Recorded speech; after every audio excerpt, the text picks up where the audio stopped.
হ্যাঁ, আমার আবু বকর সিদ্দিক ভারতের স্বাধীনতা সংগ্রামী ছিলেন।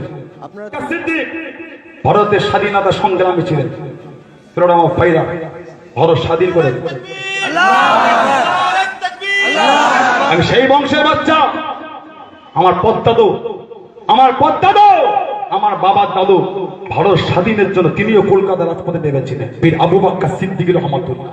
এই ইংরেজ সরকার, আমি আবু বকর, আমার অন্তরে আমার ঈমান, কোরআন জবানে আমার কোরআন, ভারতের সংবিধানকে জানাই সম্মান।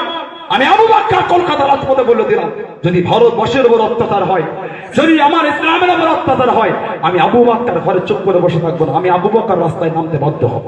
জোরে বলবে, জোরে বলা যাবে না? সেই খানদানের বাচ্চা আমি। আমার রক্ত, ভারত স্বাধীনের রক্ত আমার গায়ে আজও বলছে। আমার রক্ত ভারত স্বাধীনের জন্য কোরবানি দিয়েছে। সেই খানদানের বাচ্চা আমি। আমাকে তোমাকে প্রমাণ দিতে হবে না কতটা দেশকে ভালোবাসি, ওটা তোমাকে না, তুমি আমাকে দাও। তোমার রক্ত কি করে? আমার রক্ত দেশ স্বাধীন করে। বলতো লজ্জা লাগে, আমার ভারতের সংবিধান থেকে আবু বকর স্বাধীনতা সংগ্রামী, ফ্রিডম ফাইটার, তার সার্টিফিকেট খিতাব পেয়েছে। আবু বকর যে আমার পীর আবু বকর। আবু বকর দেশকে কতটা মহব্বত করেছে। আবু বকর ব্রিটিশদের বিরুদ্ধে অসহযোগ আন্দোলনে লড়াই করেছে। আবু বকর স্বাধীনতা সংগ্রামী, ফ্রিডম ফাইটার, তার সার্টিফিকেট খিতাব পেয়েছে।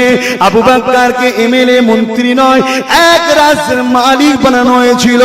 আবু বকর মহাত্মা গান্ধীকে বলেছিল, এ মহাত্মা গান্ধী, আমি আবু বকরকে রাজ্য লাগবে না, আমি আবু বকর দেশ ভাগ চাই না, আমি আবু বকরকে একটা কথা শুধু বলো, এই ভারতের জমিনে প্রত্যেকটা ধর্মের মানুষ সে তার স্বাধীনে ধর্ম